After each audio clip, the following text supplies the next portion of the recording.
Hello, everybody. Hopefully, you can hear me tonight. My name is David Matney with Nebraska Realty here in Omaha, Nebraska. If you can hear me okay in the chat, will you go ahead and please let me know? Last time we had a little bit of audio problems, so if you can hear me okay, please let me know and we'll kick things off with tonight's program. So if anybody's out there, let me know if you can hear me and we'll kick things off. All right. Well, tonight we're diving into a brand new lawsuit that could shake up the way millions of buyers interact with Zillow. And the claim is that Zillow's Flex and Premier Agent programs trick buyers into thinking they're talking to the listing agent. And when they're really being routed to a Zillow affiliated agent. And according to the lawsuit, that could mean higher commissions and less negotiating power, and ultimately buyers paying more for their home. So let's see who we have in the chat tonight. And Alfred Shell is in the house. So welcome, Alfred. Can you hear me okay, Alfred? Can you hear me okay out there? So hopefully my audio is doing better than it did last week. But Alfred, if you could let me know in the chat, that would be fantastic. If you can hear me okay. All right. All right, Lima Charlie. Okay, terrific. All right, loud and clear. All right, old school. Okay, excellent. Well, we'll share the article here, and we have Mr. Clark is in the house. Clark, the realtor, down in Atlanta, Georgia. Welcome, Clark. Thanks for joining us tonight. All right, excellent. All right, and appreciate you always stopping by and participating in the program and helping out in the chat. So I really appreciate that. So welcome aboard. All right. And tonight's article is from Housing Wire, and it says that Zillow faces a class action lawsuit over the Premier Agent and Flex commissions. So there's been a lot of shakeup in the last couple of years in the industry over lawsuits and all that sort of thing. And there's a lot of things going back and forth. Now, what this lawsuit is about, I'll kind of give you the quick rundown. There was a home buyer in Portland, Oregon, a guy by the name of Alcard Taylor, okay, who was a home buyer in Portland, Oregon. And what happened was when he clicked on the contact agent button on Zillow, he assumed that it was going to the listing agent, but what it went to was a Zillow affiliated agent. So, and I'm not sure, Clark is well aware of this. I know Clark is aware of this, but if, for anybody who's watching live or during the replay, what happens is Zillow is a web portal, okay, and what they do is they sell advertising to agents, okay, and what they can do is an agent can buy advertise on Zillow, and then when somebody's interested in touring a property, they can you can buy a zip code for so many thousands of dollars or whatnot. And when you click on that tour a home, you're not going to the listing agent. You're going to somebody who's purchased advertising on Zillow. Now it's completely, that's just a program that people do, and agents have been doing it for a while. Now they also have a program called Flex, and what Flex is, Zillow is its own brokerage too. So Zillow is not only just a web portal, but they are a brokerage. And so that means if you click on, hey, I want to tour a property, and you get routed to a agent, if they're part of the Flex program, then a portion of the commission is paid to Zillow as a referral fee. Okay. Now, referral fees have been around for a long time. So, for example, if I knew somebody who was moving to Atlanta, Georgia, what I would do is I would contact my friend Clark, and I would say, hey, Clark, would you be willing to? I got somebody who needs help who's moving to Georgia, Atlanta, Georgia. And I would contact Clark, and then I would refer that buyer to Clark. Clark would do a great job of helping them. And then I would, when the deal closes, then it would be a referral. Clark would pay me a portion of that commission to Nebraska Realty, which would in turn go to myself. That's been around for a long time. And then here's the other thing too: commissions are negotiable. Okay, but the way the Flex program works, the way I understand it, is that when you get routed to that agent, if they're part of that Flex program, that agent is going to pay 40%, kind of a referral fee, to Zillow. So, um, and there's been a lot of issues with transparency and that sort of thing. So, that's what that lawsuit is about. Okay. And the complaint: Zillow's system allegedly hides fees, inflates commissions, and pressures agents to prioritize their own paycheck over the buyer's negotiation power. And then here's kind of the kicker, and that is the firm that is behind this case is the same firm that represented the plaintiffs in the Moehrl commission lawsuit. And if you're not familiar with that, when they uh, did a class action lawsuit a few years ago about advertising commissions in the MLS. So back in the day, it used to be to where if uh, I had a listing, okay, I would put it on the MLS and advertise it. And let's say Clark wasn't in Atlanta. Let's say Clark was in Omaha, Nebraska. When Clark was at another firm, I could advertise that listing on the MLS and I would say, hey, we're paying a portion, a commission to whoever brings a buyer. So Clark would show it and then Clark would get a cooperating commission. Now, understand, commissions are negotiable, but because of that lawsuit, advertising in the MLS went completely away. So but what's kind of odd is it's the same company that did that uh, commission lawsuit against NAR, and it was a $418 million settlement. Okay, and that was a settlement. At first it was over, I think it was over $5 billion. Well, that would have just bankrupted everybody. So they settled on 418 million. The National Association of Realtors did.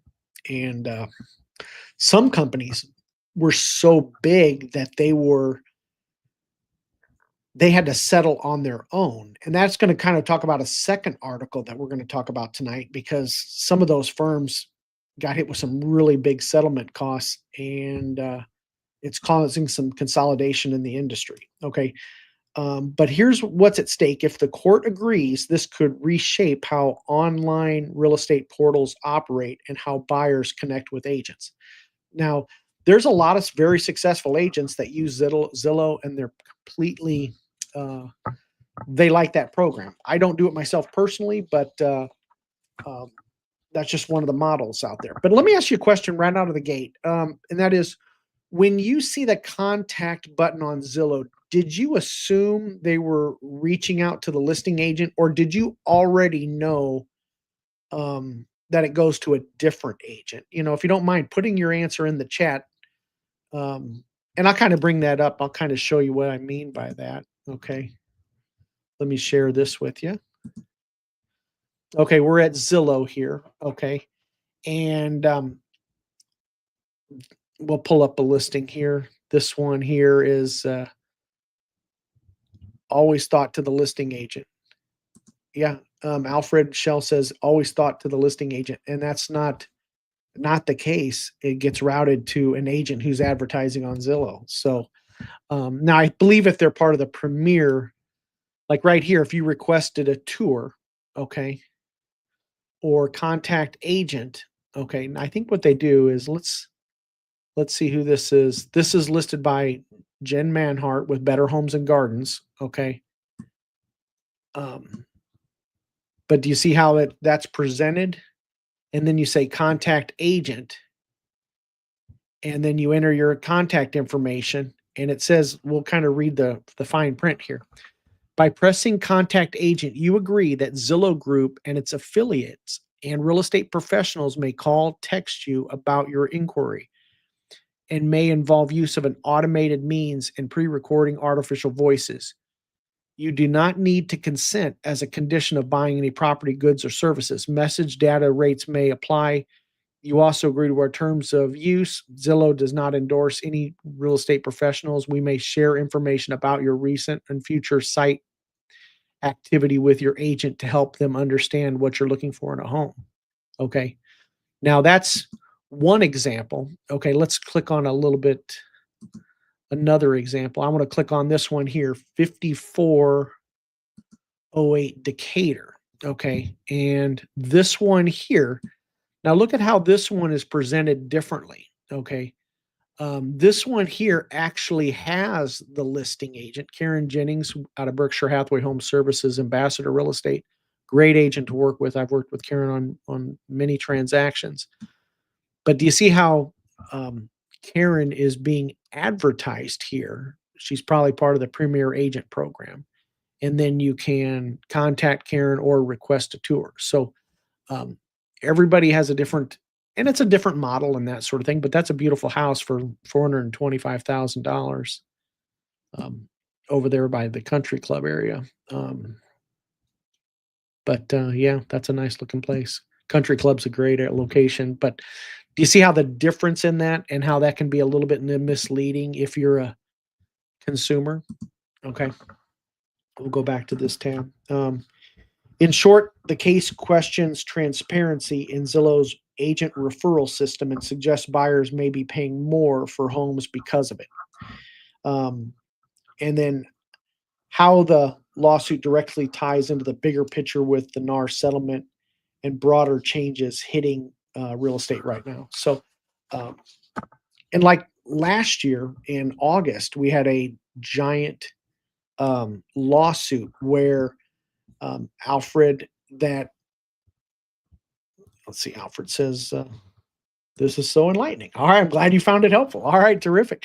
But they had a lawsuit last year with the settlement to where if you you couldn't advertise the commission in the MLS. And let's say, Alfred, if you're looking to purchase a home, okay, before I can show you a home, you have to go under contract. You have to sign a buyer broker agreement before I can show you a home. Okay, so Alfred, if you're interested in let's say if you're interested in purchasing a home, you could give me a call or a text, and we would have a conversation. But before I can show you that home, you would have to agree in writing, and we'd have to stipulate how long we're going to be working together, okay, and what the compensation is going to be. Now, here's the thing: compensation is negotiable. There's no such thing as a standard commission. That's a violation of the Sherman Antitrust Act. Agents can't get together and say, hey, let's all charge a certain percent. Commissions are completely negotiable. Okay. Alfred, if you and I were to get together and, oh, let's see here.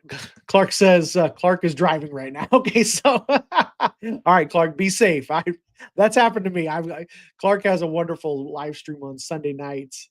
I think it's 6 p.m. Central. But sometimes I'm driving too, so I can't chime in either. Drive safe, Clark. We want you to drive safe. But going back to the buyer broker agreement, we have to enter into agreement, okay?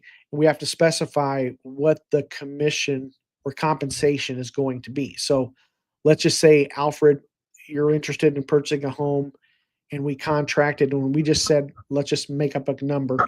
Let's say it was 2.5% of the sales price. Okay, that's what we agreed to. Okay. Now, what would happen is a lot of times, okay, when you write an offer, what you can do is you can say, hey, seller, would you be willing to pay my agent 2.5%? You can put that into the contract, but it's understand that it's all negotiable. Okay. The length of time is negotiable. Okay. And then the other thing I would say is this: if you're entering into a buyer broker agreement, um, make sure you have the uncomfortable conversation about what if you're unhappy with your agent. Okay. You don't want to get into a long contract with someone and then it's like, hey, what if there's not a personality fit? You want to be able to say, hey, how can I cancel this agreement? Okay. So that's just some of the things you want to be aware of. But that's all of this is completely different. If you haven't bought a home in a couple of years, the way you buy one now is completely different. Okay. Um, and I'm kind of surprised that somebody didn't sue over this earlier. This was I could see this lawsuit coming, just because, uh, there is that kind of misleading thing to when you say click on an agent or tour a property. Are you getting routed to the actual listing agent or, um, to a Zillow affiliated agents? And some of these agents pay thousands and thousands of dollars every month to be on, uh, a Zillow agent. I mean, some of the numbers that I've heard locally are pretty crazy. But it'll be a big team and they'll have 50 people on a team and it'll get routed to a different person. It's all good. It's just part of a different business model, but it's completely whatever people agree with and if that's the way they want to run their business. Okay. Um, that's kind of the what's going on in terms of, let's see, um, let's see, let's see. Aren't the buyer contracts a desperate attempt to lower the number of buyers withdrawing at the last minute? Son of Joxer. Um, no, I mean, in Nebraska, a buyer broker agreement is law. I can't show you a home until you sign that buyer broker agreement. Now, here's the thing: there are a few carve outs. If you're going, to an open house, you don't have to enter into a buyer broker agreement. Okay. And the other thing you want to be careful about, and again, you can do whatever you want to do. Um, but if you're going directly to the listing agent, that's called a thing called dual agency. Okay. And you have to have written consent from both parties. Okay. Dual agency is legal in Nebraska. Some states it's not legal, but I'm not aware of buyer in a desperate attempt to lower the number of buyers withdrawing at the last minute. Um, yeah, in terms of once the home is under contract, I'm not sure if I'm understanding you correctly on that, son of Joxer, as far as that goes. So, um, I just know that buyer broker agreement is state law now as of July 1st. It was mandatory as far as state law. It was passed by the legislature July 1st of this year. It was August 18th of 2024 when these changes went into effect. Okay. And then, Alfred Shell says seller concessions, I believe that's called. Yes. Now here's the thing. You can ask the, um, seller to pay the buyer's agent's commission or compensation. And you can also, and this is where you want to talk to your lender, you can also ask the seller to pay some of your closing costs. Now, as the market is cooling, which we're seeing right now, homes aren't flying off the market like they used to. Okay. Now you can have, uh, a little bit, if you're a buyer, you can have a little bit more negotiation power because now you can ask that seller to pay some of your closing costs. So that can happen as well. So, um, and then Alfred says, last bought in 23. So yeah, it has definitely changed since. Exactly. So it has, definitely changed, the way things are done. And that's just the thing with any, the market is always changing and real estate is always changing. I would have never thought, you know, um, you know, I've been doing this for 23 years. I would have never thought I would be doing a live stream 23 years ago. I wouldn't have thought I would be doing a live stream 4 years ago. So this live streaming is kind of fun and I enjoy talking to you guys. the chat makes it worthwhile. You guys help me out when I first come online and there's no one there and I'm talking to myself. I'm like, oh, all right. And then Alfred says, had to do that in New Jersey to sell the house. Actually, okay, you did a dual agency, Alfred. Okay, um, some agents, how can it's really, uh, hard to navigate in terms of how do you represent somebody with opposing interests? Okay, so, um, yeah, okay. I just see a lot of seller videos complaining that buyers keep pulling out at the last minute. What was the overall purpose of the buyer contract law? The overall purpose is because there was that lawsuit, and what they said that there was collusion that agents were fixing commissions. So what they wanted to do was decouple the commissions. Okay, so that was the whole purpose behind that. 5 years ago, I would have never thought about, the buyer broker agreement has been around for many, many years. Um, but back in the day, you just agreed to work with somebody kind of on a handshake type of situation. It wasn't a contract to where, hey, if you're buying a house, then this is what the fee is. So, um, and where it can be kind of tricky is, let's say, son of Joxer, if we agree to I'm just making up a commission. It's all negotiable, but let's say we agreed to a 3% commission, okay, on our buyer broker agreement. Well, then what happens if, okay, you go to purchase a house and the seller, we put that we're asking the seller to pay a 3%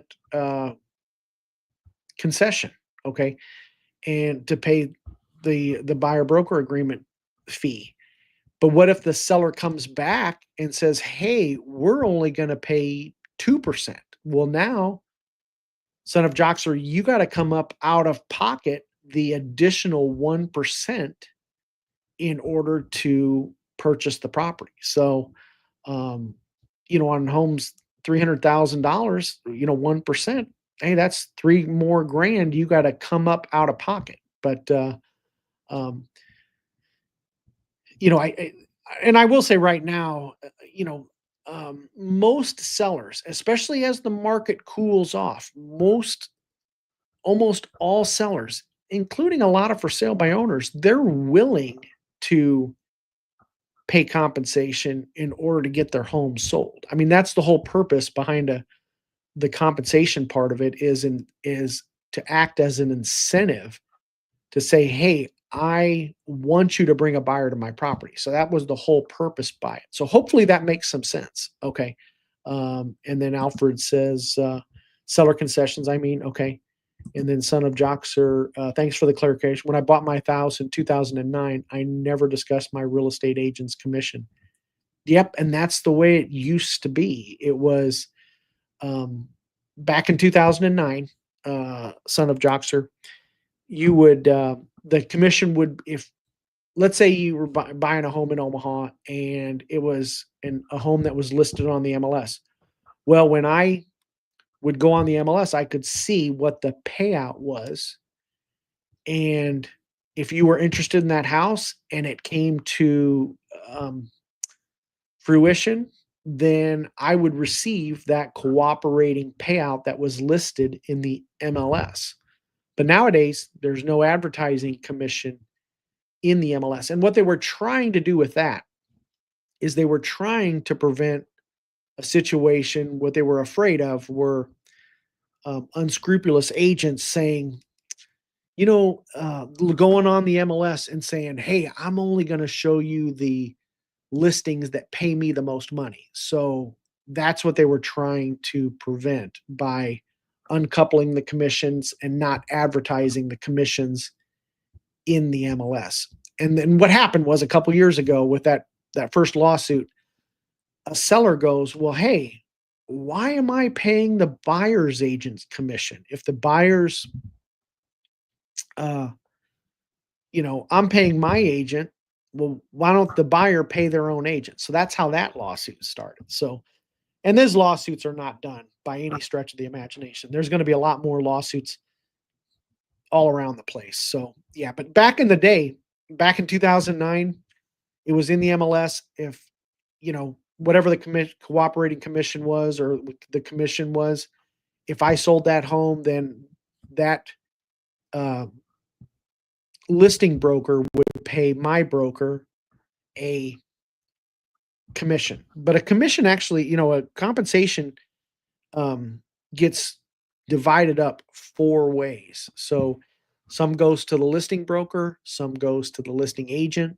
some goes to the buyer's broker and the buyer's agent. So it actually gets divided up many different ways. But if it's a dual agency, then it could be a situation where the agent double dips and gets both sides of the commission. So that just hopefully that clarifies things up a little bit. So, um, but that's what that was about. Okay. Let's see if there's anything else with that. So it'll be interesting how that shakes out. Um, Now, this next article I want to just kind of bring up. This is a local article. Okay. And I thought this is interesting because this is something we have talked a great deal about, and that is Nebraska homeowners face the nation's second highest insurance cost.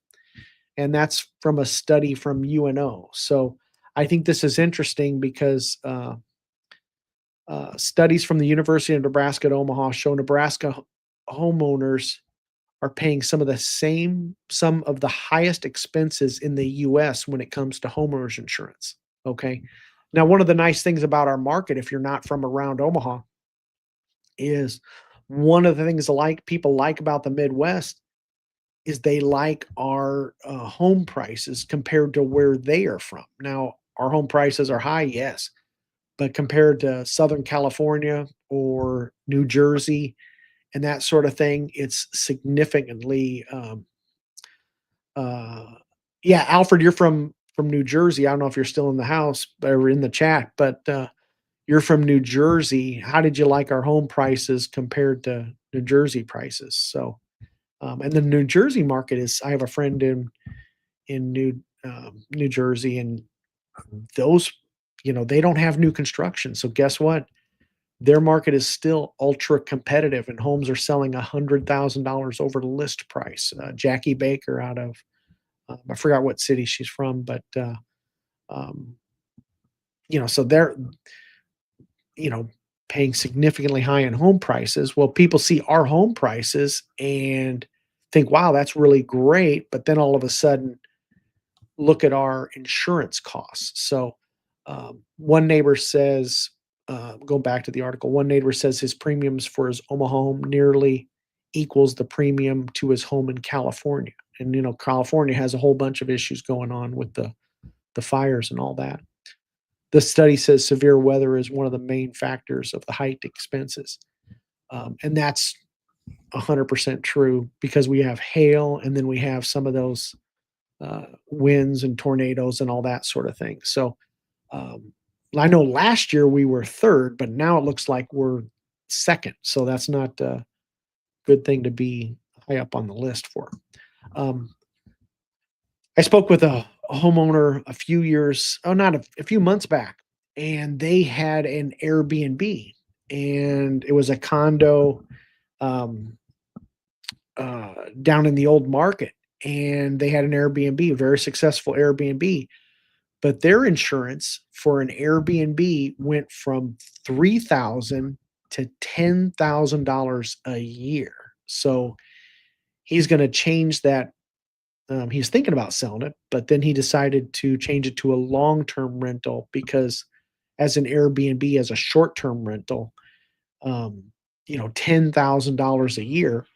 Well, guess what? That gets passed right along to the consumer. So um, Nebraska homeowners are paying some of the highest insurance premiums in the nation, with costs rivaling disaster-prone states like California, according to a newly published study from the University of Nebraska at Omaha.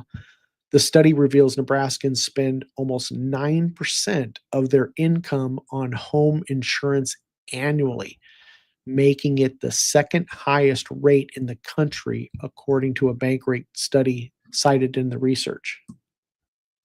For renters like Jess Barrickman, the impact felt as though rent costs as landlords pass along higher premiums to tenants. So that just gets passed right along to the tenant. I know I could never own a home out there. And now you're telling me that I probably won't be able to own one here. It's insane, Barrickman said. Joyce, I don't know how to say your last name, bundles her policies to save money, but still pays $2,000 monthly for insurance. Wow. And now every year they raise it, raise it, raise it, and it's just getting to the point like they're just trying to gouge you, that gal says. Um,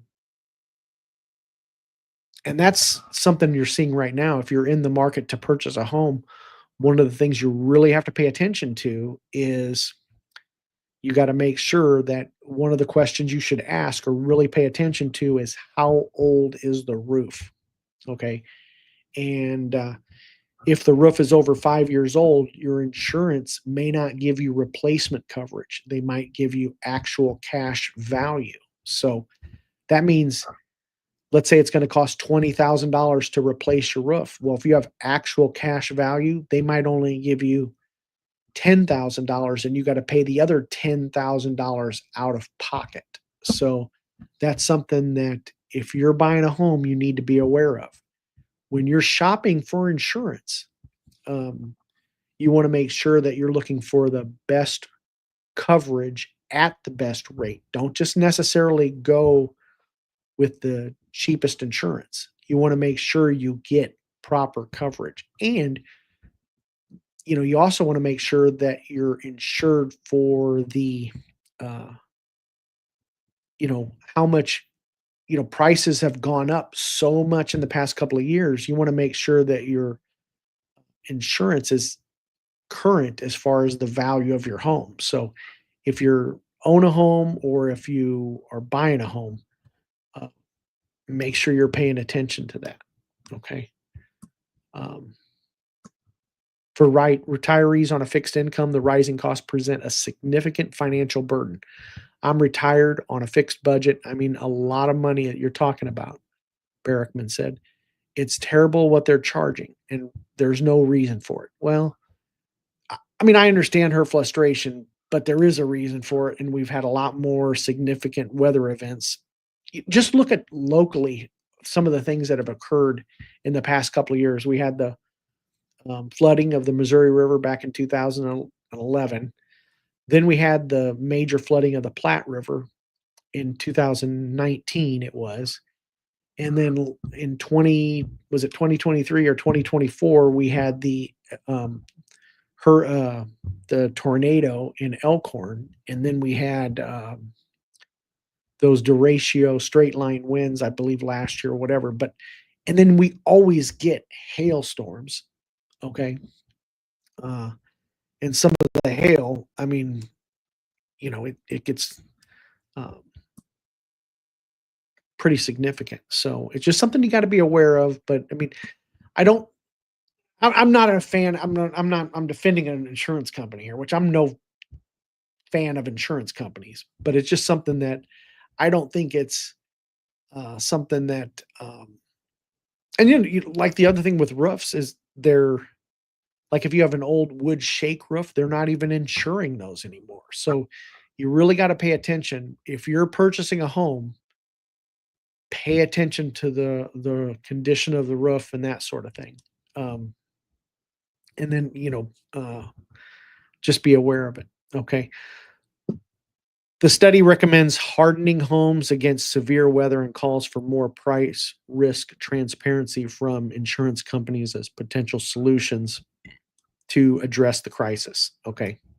Um, that's one benefit, that I'm a fan of new construction because some of the builders will put in impact resistant shingles and your roof is if it's new construction, the roof is new. It's not, you know, 5 years old or 6 years old or that sort of thing. So Um, if you're buying a new home, ask the builder if they have impact resistant shingles. So, uh, and then make sure that when you're doing your due diligence period, when you contract on a home and you have those uh, 14 days to conduct any and all inspections, talk to your insurance company right away and order that insurance and find out if there's any prior claims. They can do what they call a clue report, and they can do kind of like they can do an address search and see what claims have been filed with that property, because there have been situations to where people are going to close on the home, they close on the home, and then come to find out their insurance drops them a month later because of a prior claim and that sort of thing. So make sure, if you are purchasing a home, incorporate that insurance part of the puzzle right away. So your agent will help you out with that. So hopefully that's making sense, guys. All right. All right. And then we're going to go to another article. And this has to deal, let me share this part right here. And this is another, I like Housing Wire. It's a news service that I subscribe to. It's about real estate and that sort of thing, but um, I like the articles behind the paywall, so that they do a good job, and they call balls and strikes. It's not all hyped up or anything like that. So it is just strictly about real estate stuff. But and this is kind of a result of all of those lawsuits. Okay, Compass buys Anywhere Real Estate for a combined 340,000 agents. Okay. Compass is a real estate firm. And when they had that lawsuit, all of these different companies got sued. And now what you're seeing is they have accumulated a lot of debt in order to pay those lawsuits. Well, now what you're seeing is other companies acquiring these other firms in order to, because those other firms are in debt. So we're seeing a lot of changes in the industry. Okay. And what's interesting about Compass, okay, and this is really kind of, and if you're on this is kind of like inside stuff. I don't know. I'm kind of nerd out about this stuff. So to me, it's all interesting and everything. Um, look, hold on a second here. We got a little chat here. Son of Joxer says, insurance paid for my roof replacement due to hail damage a few years back. I'm not eligible for flood insurance due to high elevation.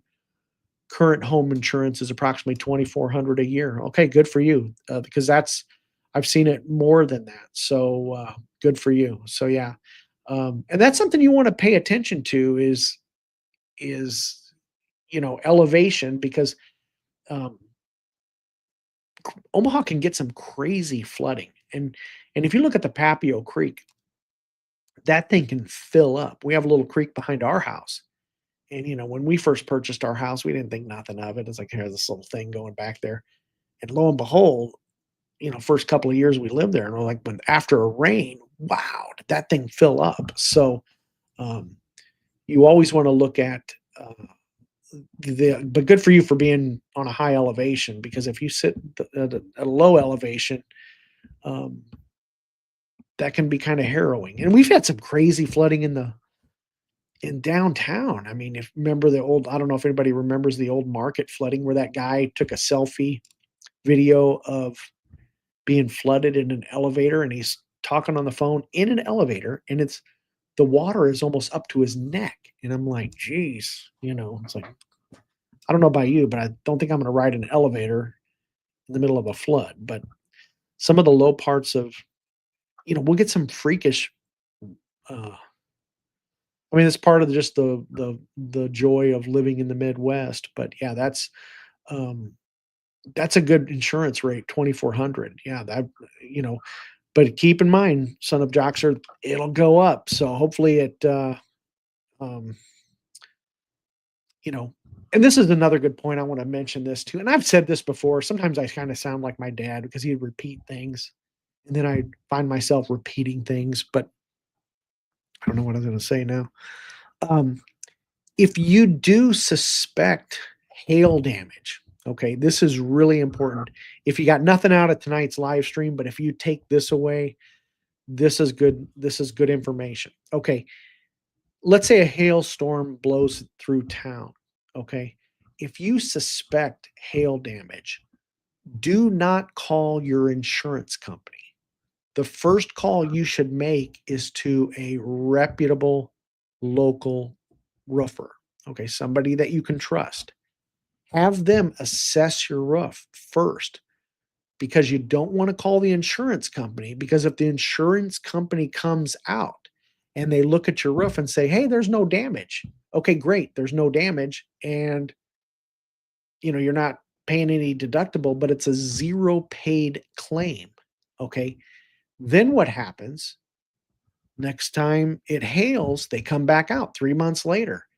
And now they say, "Oh, yeah, now it's damage." And then they drop you from insurance because you file too many claims. Okay. So do not call your insurance company, call a roofer first. And then here's the other thing you got to be aware of, um, gang, is that we will get during a hailstorm, there'll be folks from out of town come into town in order to do more business from roofers and that sort of thing. So you want a local reputable roofer. So just keep that in mind, but that can be a really a bugaboo in terms of uh, yeah, that you know but that's really good. Son of Joxer, if you don't mind sharing, how much is your deductible on your you got full replacement on your roof? How much is your deductible, if you don't mind sharing? It'd be interesting to know what your deductible is. And that's something else you're starting to see is they'll start to say, "Hey, your deductible is 5 grand," where it used to be, 2 grand or something like that. So, all right, going back to this article with Compass buying Anywhere. Now, who is Anywhere? Okay, Anywhere is actually um, a collection of brands. It's Caldwell Banker, it's Sotheby's, Century 21, ERA, Better Homes and Gardens, Real Estate, and Cochrane. So those are the 4 brands that are part of Anywhere. And then Compass just bought Anywhere. So now Compass is now has this big, you know, um, monstrosity with all of these different firms that are all part of under Compass. Now, here's the thing: Compass and Zillow are having a fight, okay, or having a lawsuit because Compass, what they're trying to promote, and this is what their business model is or whatnot, they're kind of looking at private listings where they want to not have homes on the MLS. They want to put kind of have a private network of listings. Okay. And so with them buying, it'll be interesting to see how Zillow and Compass sort this thing out, because what Compass wanted to do was have this private network where, let's say I was a Compass agent, and nothing wrong with being a Compass agent, but let's just say I was a Compass agent.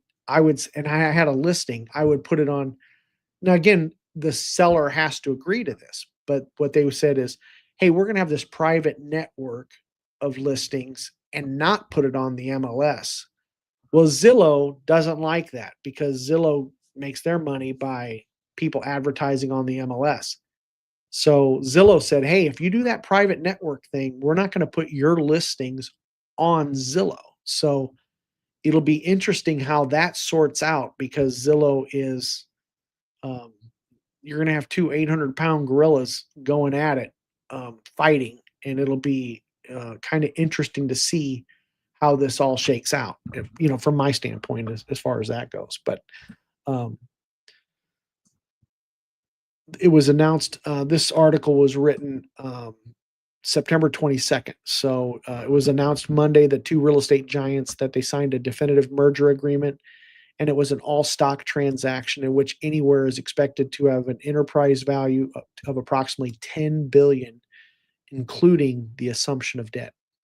Robert Refkin, the CEO of Compass, will lead the combined company once the deal closes. And so it'll be interesting to see how uh, they this all shakes out. Okay. Um, so anyway, that's kind of, I thought that's interesting. I mean, Zillow's getting sued. They're having a lawsuit with I know another friend of mine is an agent with Compass out of DC, and she's part of Compass. So it'll be interesting to see. Um, and that's something else I want to kind of chat about is they do have private, what they call office exclusive listings. Okay. And with an office exclusive, and we have that in our market. Okay. It's called an office exclusive. Okay. If you're a seller, okay, I think I'm not a huge fan of office exclusive listings. What an office exclusive listing is where I only advertise to agents within my office. It's not publicly marketed. Okay. And Compass likes doing that. And there are companies in town that will promote office exclusive. But here's what's happening right now with the market slowing down. Okay. Homes are taking longer to sell. Not as many homes are being sold. Um, what's happening is you're not seeing as many office exclusive listings as you did um, a couple years ago. Okay, because sellers are like, hey, I need somebody to sell my property, and they want to get as much exposure as possible. So when you list with an agent, you know, there might be benefits to it. And what the original premise of it was is, let's say I am some celebrity, and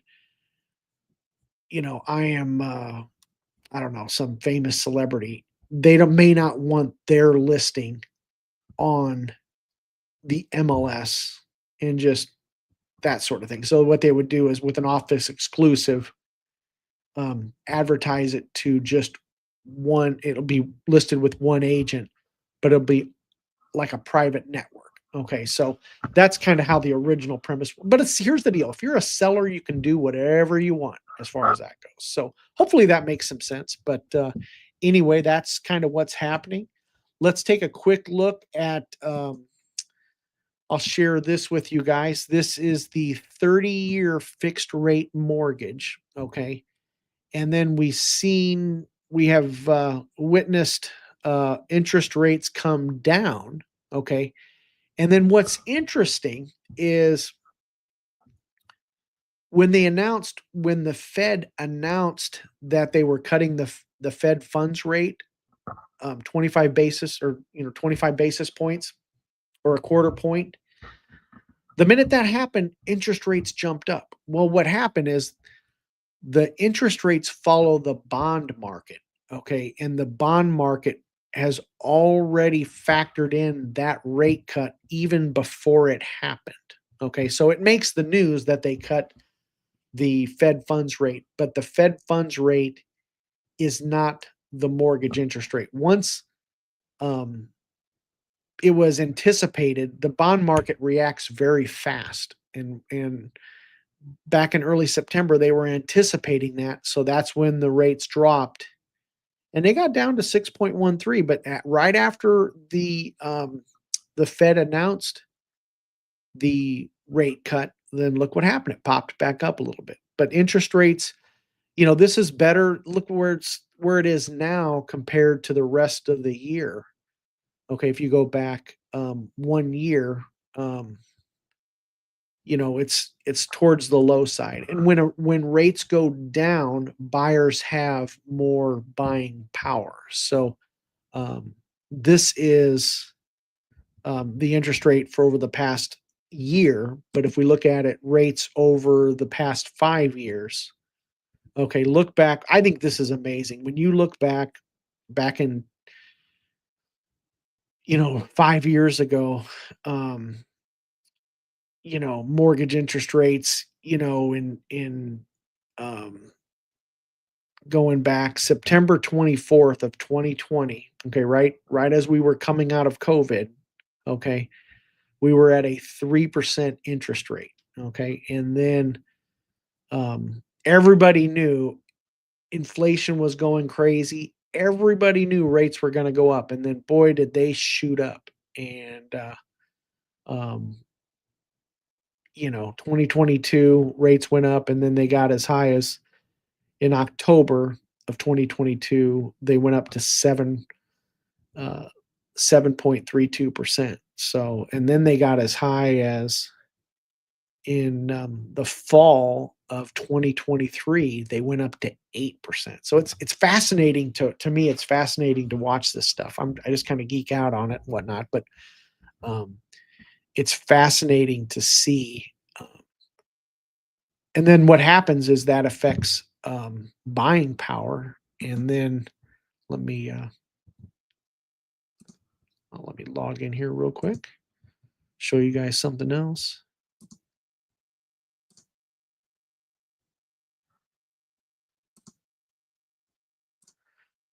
Okay, this is Douglas and Sarpy County, and this is over the past 5 years, and I'll share this tab with you. This is the median closed sales price over the past 5 years, okay? And what you're starting to see are prices are starting to level off a little bit, okay? But look way back in, let's go back and look at September of 2020, the median closed sales price in Douglas and Sarpy County was $235,000. And now it is in August, it's 330,000. So it's amazing to me. And there's always going to be month to month fluctuation. Okay. And then there's seasonality. What you tend to see are prices peak in the summer because that's when the largest homes are sold. Okay. Um, oh, Son of Joxer says, I don't remember deductible, but I ended up paying about $1,500 out of pocket for the roof. Called my insurance company the next day since golf ball size hail nailed my whole neighborhood. Yeah, yeah. Um, yeah, with golf ball size hail, boy, that can really do some damage. We've seen baseball size hail. And what's really odd is you can have one neighborhood get just clobbered, and then 3 blocks away, nothing happens. Same thing with going through with the tornado. If you look at some of the tornado damage at Elkhorn, you'll have a house completely leveled, okay, and then a few houses away, nothing happened. So, um, probably but it sounds to me about $1,500 out of pocket for the roof. So it sounds to me like your deductible was $1,500. So $2,400 a year, Son of Joxer, and a $1,500 deductible. That's fantastic. So, um, yeah, that's yeah. But I would just me personally, I would call a roofer first because here's the other thing too. Sometimes what you can do is you can have the roofer meet with the adjuster, and they can the there's a dance there. The adjuster doesn't want to pay as much, doesn't want to, insurance companies, they love taking your premium, but they don't want to necessarily pay out. Okay. But a lot of times what you can do is you can have the roofer come out and meet with them, and they can also say, hey, there was dings on the guttering. There's um, damage to the window screens and things like that. So sometimes what you can do is you can have the insurance adjuster meet with the roofer, and the roofer can kind of go to bat for you and maybe get some other items that may be hail damaged. So anyway, good for you as far as that goes. But yeah, golf ball size hail. I mean, yeah, that's ugh, yeah, that's horrible. But thank you for that, Son of Joxer.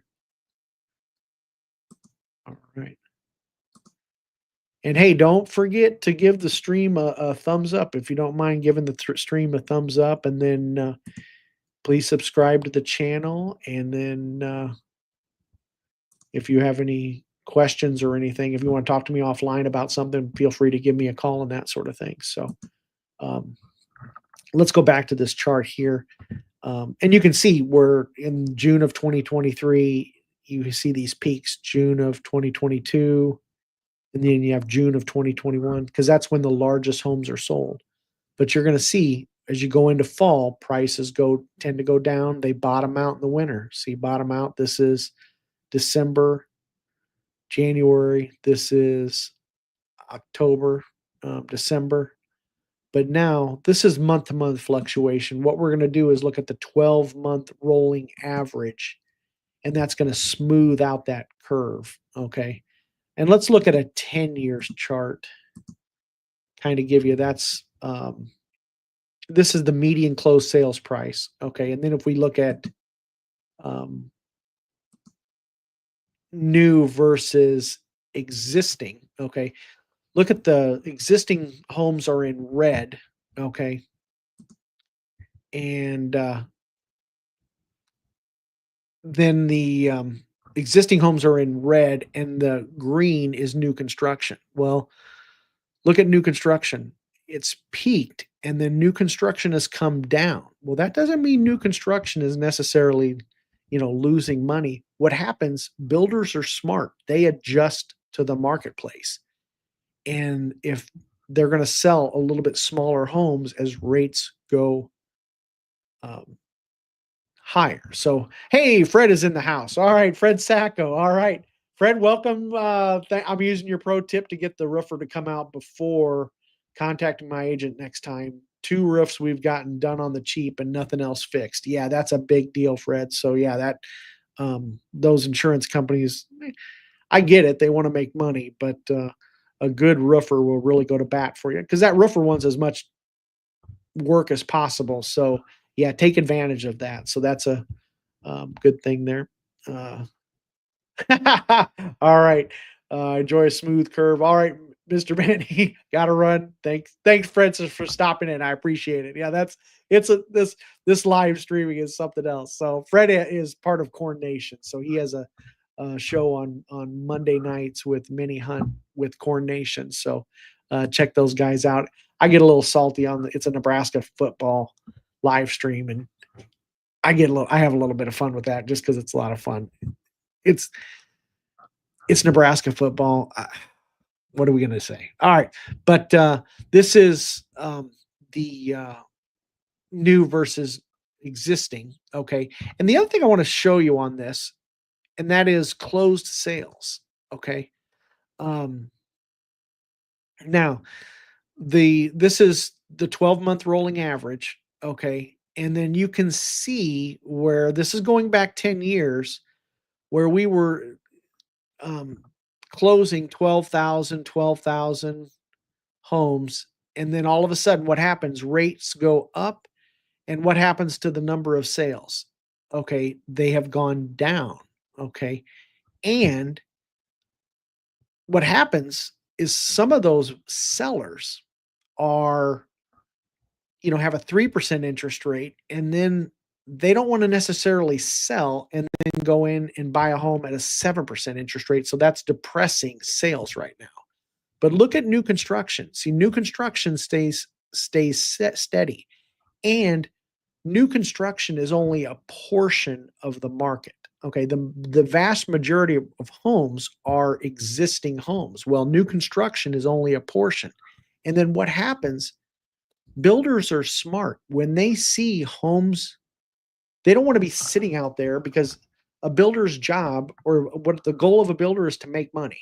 Okay. They're not doing it out of the goodness of their health or the goodness of their heart or whatnot. I'm sure they're good people and all that. Don't get me wrong. But the builder wants to make money. So if they see the market starting to slow down, what they're going to do is dial back their construction. Or what they're going to do is if they see that, okay, hey, rates are going up, hey, let's not build a 4,000 square foot home. Let's build a 3,000 square foot home or more like a 1,500 square foot home. So they're going to get smarter with that in terms of, um, you know, building a little different. But it's again, new construction is only a portion. We're very fortunate in the Midwest. Some of these markets, like in New Jersey, does not have a new construction market. So we're very fortunate in when it comes to that. So um, I think that's just kind of interesting to see how the number of sales have gone down. I'll do this another different way. We'll go monthly. Okay. And this is another way of looking at this. This is month to month fluctuation. Again, the red is existing homes. Okay. And the green is new construction.